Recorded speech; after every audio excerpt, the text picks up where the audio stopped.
A very fresh morning to one and all present here. Myself Zainab Kagdi from Atmiya Green School, Jadeshwar branch, Bharuch. We are back with English subject for class 6th. Today's date is 14th October 2020. We'll begin with, we have already completed section 2 return to air lesson. We have completed the whole story. So I hope you all have read the story. So today we'll begin with the question answers of the lesson return to air section 2.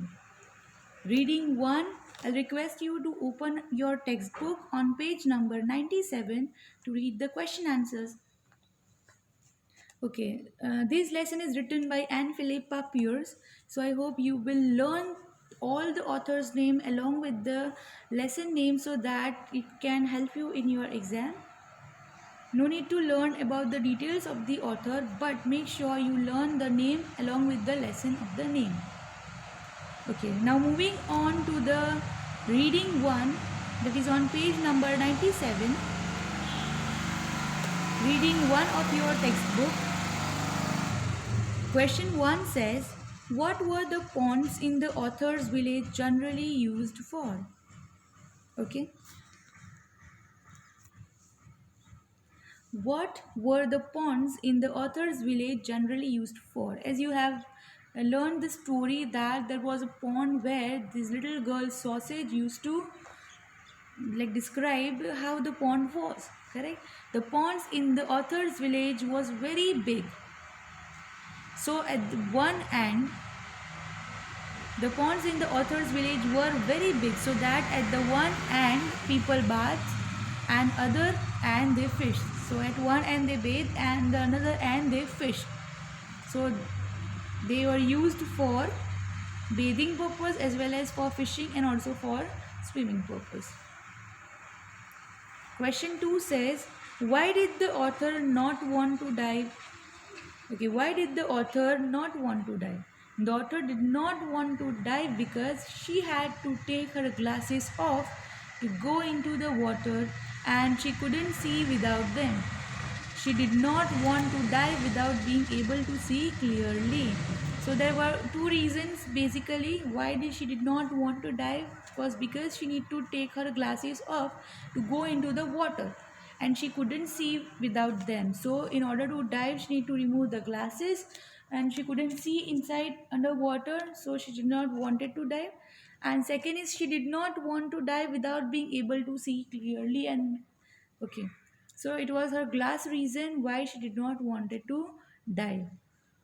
Question C3 is, what is duck diving? How were the children taught by the instructor to duck dive? Okay, what was duck diving? Duck diving is a diving nose first into the water. As you have seen in the on page number 95 of your course book, you have the picture how to duck dive. So duck diving is a diving nose first into the water. The swimmer swims on the surface of the water and suddenly upends herself or himself just like a duck and dives down deep into the water, swims about a bit underwater and then comes up again. The swimming instructor taught the children to duck dive by throwing a brick into the water. It was a brick with a bit of old white flannel around it to make it show up underwater. The children had to swim down to the bottom of the pond, pick up the brick and bring it back again. So as you have seen the answer, that what is duck diving? That is nose first into the water and the swimmer swims on the surface of the water and suddenly ends herself or himself just like a duck, and then he dives down and then he comes up again. And the instructor, what he used to do is to throw the brick in underwater, and the brick was a bit of old white flannel so that it can be seen underwater. And the children had to swim down to the bottom of the pond, pick the brick up and then move up, bring it up again. So that is how it was an activity to for them to learn the duck diving. Question number 4 is, what did the swimming instructor throw in the pond? What were the instructions? What did he throw in the pond? A brick, correct? The author says the swimming instructor threw a brick in the pond. It was a brick with a bit of old white flannel around it. Why? To make it show up under water. The instructions were to swim down to the bottom of the pond, pick up the brick, and bring it back again on the surface. This was the instruction given to the swimmers. Question number 5 says, how does the narrator describe the changing color of water? Why do you think the color changed? It's an interesting question. The author says that at first the water was like a thick greenish brown lemonade. Further down it became just a dark blackish brown. The color changed on going deeper because less sunlight reached its depth. Okay, the less sunrise, the more darker color it gets. So that is why it changed color. It appeared to change color, but actually the color didn't change. Question number 5 says, so it's a question number 6. Okay, this is repeated twice. This is the question number 6 says, what were the narrator's fears? Okay, now we'll discuss the narrator's fears. An important question. The narrator feared that she might get lost underwater. Perhaps she had swum underwater too far. Perhaps she would come up at the far end of the pond amongst all the fishermen and perhaps get a fish hook caught in her cheeks. Or perhaps she wasn't going to find the top and the air again. She also feared that she was swimming up too slowly and won't reach the surface in time. These all were the fears in her mind, that she had swum underwater too far. Now she cannot reach back. The second was perhaps she would come up at the far end of the pond, or if she comes up, then she'll be the far end of the pond and amongst all the fishermen, and perhaps get a fish hook caught in her cheeks. So maybe the fish hook that the people were fishing and her cheeks, and that hook will be caught in her cheeks. Or perhaps she wasn't going to find the top and the air again. So these all were the fears that was going on in her mind while duck diving. Question 7. How was the narrator greeted when she reached the surface? Okay. On reaching the surface, the narrator was greeted with shouting from the bank. The children were cheering and shouting, and the instructor was hallooing with his hands around his mouth. So this is how the narrator was greeted when she reached the surface. The last question of your reading 1.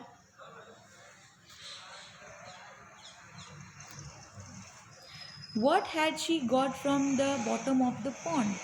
Okay, she didn't got the brick, correct? The instruction was to bring the brick back, but she didn't bring the brick, but instead, let's see the answer. Narrator had picked up a tin from the bottom of the pond. It was just about the size and shape of the brick. That is why she didn't got to know, meanwhile moving upward, that it is not a brick but it is a tin. It was an old tin box with no paint left on it, so it with black slime from the bottom of the pond. It was as heavy as the brick because it was full of mud. There was nothing in it but mud. So this was your reading 1 of your textbook. Now we'll move up to reading 2. That is on page number 98 of your course book. Okay. Question number 1 is, the narrator was a very sporting person. How do you know? Answer 1. We know that narrator was a sporting person because she says that she didn't mind when others teased her by saying that she could always swim easily because fat flows. Even after getting negative comments from her friends, she didn't give up. She didn't mind when others teased her. Okay, they all teased her by saying that you can easily swim because fat floats. Correct, the fat things get float, they don't sink underwater, don't get sunk. So even after all these teas and negative comments, she didn't give up. So she was a sporting person. Question 2 is,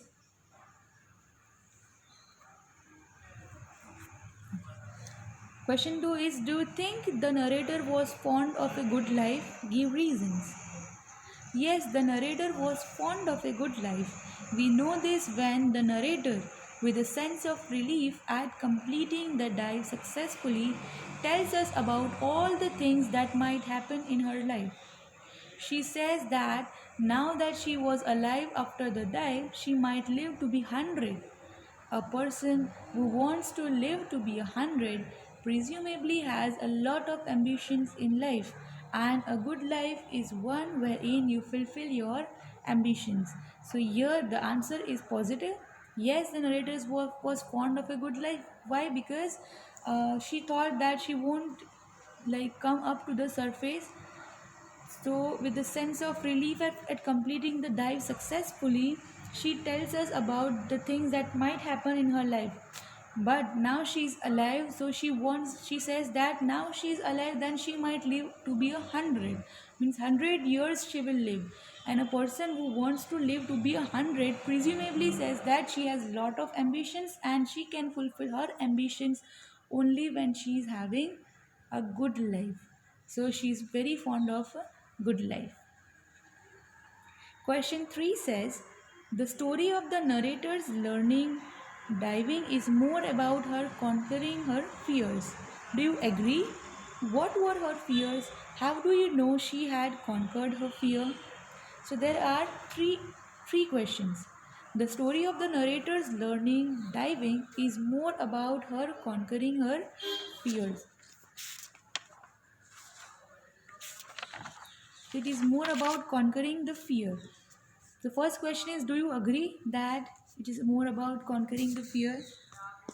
So, yes, the story of the narrator's learning diving is more about her conquering her fear. It is not just about swimming or undertaking any activity which you do not like or which you cannot do, but it is about conquering fear, that you are scared of that activity and still you are doing it with the intention of learning it. So, yes, the story of the narrator's learning diving is more about her conquering her fear. The second is, what were her fears? The narrator was scared of diving since she couldn't see without her glasses. She was also scared that she wouldn't be able to upend her legs for the duck dive, or that she would get lost underwater, or that she would not be able to reach the surface back in time to catch her breath. But the narrator overcomes her fears by giving the duck dive a try. She reaches the top of the pond and resurfaces successfully. This is how she conquers her fear of diving. We know that the narrator had conquered her fears because she says that the next time she tried duck diving, she could do it without being frightened at all. The third question is, how do you know she had conquered her fear? Because she says at the end of the lesson that next time when she duck dives, she would do it without any fear. So that is how we come to know that she has already conquered her fear. So what she says, that what were the fears? She had all the negative stuff in her mind, that she won't come up on time, she will not be able to alive. But still, even after these negative thoughts, she gave it a try and she learned it. So it shows us that when you try, something, you definitely can achieve it if you don't give up. So try and try until you succeed. So here this is the answer number 3 of your question 3. Moving up to question number 4. Okay. Why do you think did the narrator want to preserve the tin always? So we know that instead of the brick, she brought a tin. So this tin was not something very attractive or something very valuable. This tin was just a tin which was not even usable, and nothing was there inside the tin, but she still wanted to preserve. Why? Because it was a reminder of her first duck dive. It was a memento of the time when she conquered her fear, so she kept it as a trophy at her place. Barabar? So that is how that is why she wanted to preserve the tin, because it reminded her that she has already conquered her fear to duck dive, but she can also conquer her fear in future. So that reminds her of conquering her fear. So that was your question number 4. Question number 5 is, the swimming instructor wants to award a certificate to the narrator. Design the certificate for him. Do not use more than 50 words. Make an appropriate logo. So here, encourage the students to think creatively and formulate their own answers. Pointers. On the top of this, so I'll just give you guidelines that what you can write. This answer you have to write it on your own. So we'll just discuss what are the main stuff. So the first thing is pointers. On the top of a certificate, usually the logo and the name of the organization awarding the certificate are given. So you need to formulate a certificate. Swimming instructor wants to award a certificate to the narrator. You need to design a certificate for him. Okay, so on the top of the certificate, you need to usually put the logo of the organization of the swimming organization, and the name of the organization awarding the certificate are given. The logo and the name of the organization you have to put. The language is formal and often passive voice is used. This is to, for example, is given, this is certified that dash has been awarded. That means sausage, whatever her real name was, has been awarded or is being awarded. Okay. The activity for which the certificate is being awarded along with the level achieved, means second prize or first prize or third prize in the singing competition, or participation in street play, or for successfully completing a 500 meter. These are the examples given. You have to write it for the swimming instructor. Okay, the date and the venue of the event can also be mentioned. The certificate is signed by the officials of the organization. Their names and designations are also given below. So this is the format of the certificate that you need to prepare. Okay, you need to do it on yourself. These are the instructions given to you. What are the things to be included in it? Okay. So moving on to vocabulary on page number 98 of your course book. Words related to sports. I'll request you to open up your textbook on page number 98 so that you can see the questions. Okay. Match the descriptions to the name of the names of the sports. So you need to match the description with the names of the sports. The first is snowboarding. So the answer is H. Snowboarding is standing on a large board and sliding down snow without ski poles. So this is the answer, standing on a large board and sliding down snow without ski poles. So that is called snowboarding, that you have seen in the movies and you might have also tried if you are very adventurous. Second is mountain biking. Riding bicycles off-road, often over rough land. So you need to, mountain biking means mountains are always rough, they are not smooth surfaces. So these riding bicycles off-road, that means often on over rough roads, that is called mountain biking. Question 3 is rock climbing. What is rock climbing? Climbing mountains by means of specialized techniques and equipment. Okay, that is called rock climbing. That means climbing mountains only with some specialized techniques and equipments. Fourth is bungee jumping. You might have heard this name a lot. This is bungee jumping. That means jumping off a high bridge or building with only a strong elastic rope tied to it. So means jumping from off a high bridge or building with only a strong elastic rope tied to it to you. That means you need to jump off from a high building. That is called bungee jumping. Fifth is water skiing, moving across the water by being pulled by a boat. So that is called water skiing. That means you are being pulled by a boat and you have to move across the water. Number 6 is hang gliding. It's an interesting name. Hang gliding, flying through the air alone using a giant kite. You might have seen that you are attached with a kite and then you are flying through the air alone. That is called hang gliding. Seventh is windsurfing, sailing while standing on a sailboat. That is called windsurfing. Last one is eighth, skydiving. We have heard this name, skydiving.